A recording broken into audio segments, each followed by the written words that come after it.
Do you ever find communication with your partner can sometimes escalate and get out of hand? If so, try this.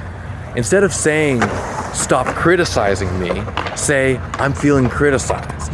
Instead of saying, "You're not listening to me," say, "I'm not feeling heard." The difference is that one statement is accusatory and the other is vulnerable.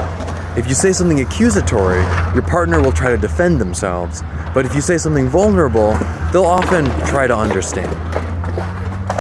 Does your partner feel like they need to find themselves more before they can commit to their relationship with you?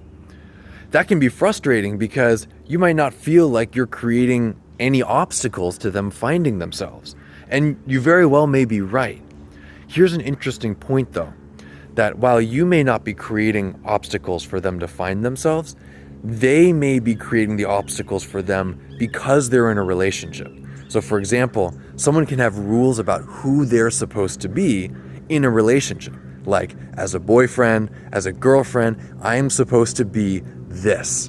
And then all of a sudden, it's their cultural conditioning that's trapping them from finding themselves. And it's kind of because they're with you, although it would be if they were with anybody. So the sad truth of it is they might be right that they need some space in order to find themselves, but have faith, it doesn't have to be about you. Are you uprooting your life and moving to a new city and you find the process daunting or exhausting? Step number one is to make a distinction between your musts and your shoulds. You should go through all the boxes in the basement and decide what you're going to keep and what you're going to throw away, but you really don't have to. Those have been fine in boxes. They can stay in boxes, if need be, in a storage facility. Not that that's what you want to do, but knowing that it's not a must will help you not feel overly stressed about it. The second point is you can hire help to help you with moving, cleaning, and packing. There are professionals who do this way better than you or I will ever do it, and you can hire them for $20 an hour or less, and they'll make a huge difference for your peace of mind, your productivity, and the effectiveness of getting the job done. So those are two suggestions for having peace of mind when making a big move. How do you maintain a positive attitude when you're in a leadership position and you don't feel positive? The first step is keep going and don't give up. You never know what breakthrough you might have that could suddenly make you feel better and more positive. Second part is appreciate the people who are in the trenches with you. They're going through it with you too, and it's a great opportunity to let them know how you appreciate them. It brings you guys closer together, and when you appreciate them, you'll start to feel better too. Third step is take a break if you can. Step out of the action, get into nature, go hide in the bathroom, or just whatever, just take a break from the action for 5 or 10 minutes so you can breathe and ground and remember what you're doing and why.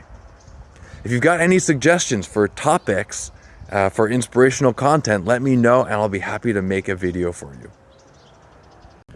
If you've had a goal for a long time that you haven't fulfilled yet, chances are you haven't been as consistent as you could have been. The good news here is that by being more consistent, you can have your goal. This means consistently acting, consistently learning, and consistently applying what you learn. If you do those three things, you'll just get better and better at what you're doing, and it's only a matter of time until you have your goal fulfilled. So, go ahead and make your plan of what you're going to do each week for your action and for your learning and applying what you learn. And just stick to it. Do what you need to do to stick to it. You don't need to be rushing into it, doing tons of things, burning the candle at both ends. Just a balanced, sustainable plan. If you stick to that, you'll see the magic will happen.